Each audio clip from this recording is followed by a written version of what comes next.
Post Aristotle Philosophy, Part 2, Skepticism. Professor Michael Botwin, Department of Psychology, California State University, Fresno. Skeptics were a movement founded by Pyrrho, who lived between 365 and 275 BC. They represent the first of the philosophical movements we're going to discuss that follow the big three: Aristotle, Plato, and Socrates.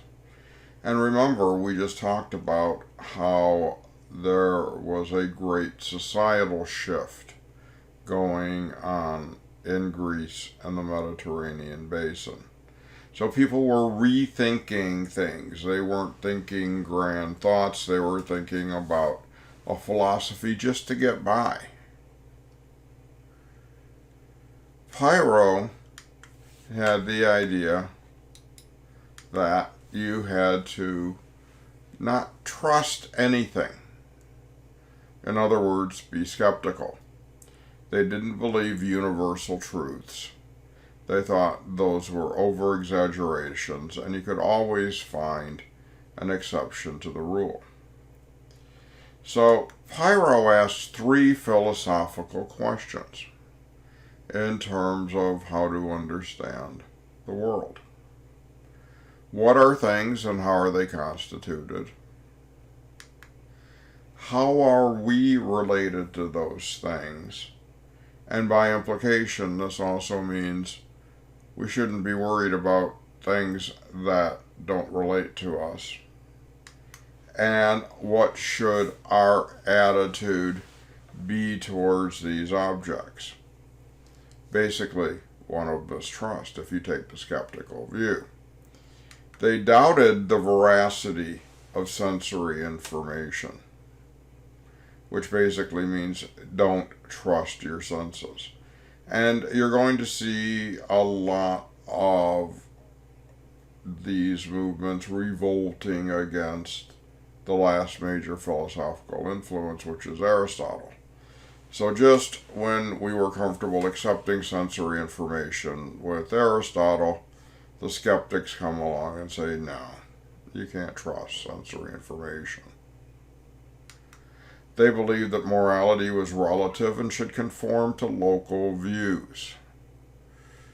In other words, they would probably agree with the saying, when in Rome, do as the Romans do. Your morality should fit the environment that you're in, period.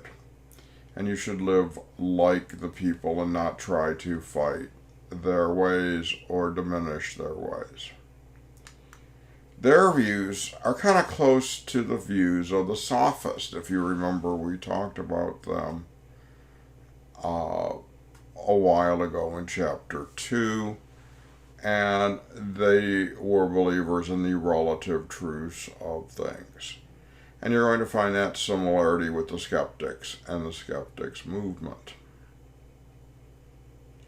So the skeptics were around doubting things. Our next group of philosophers are the cynics. And they didn't have a very rosy view on humans and their place in society either. We'll learn about that next time on the history of psychology.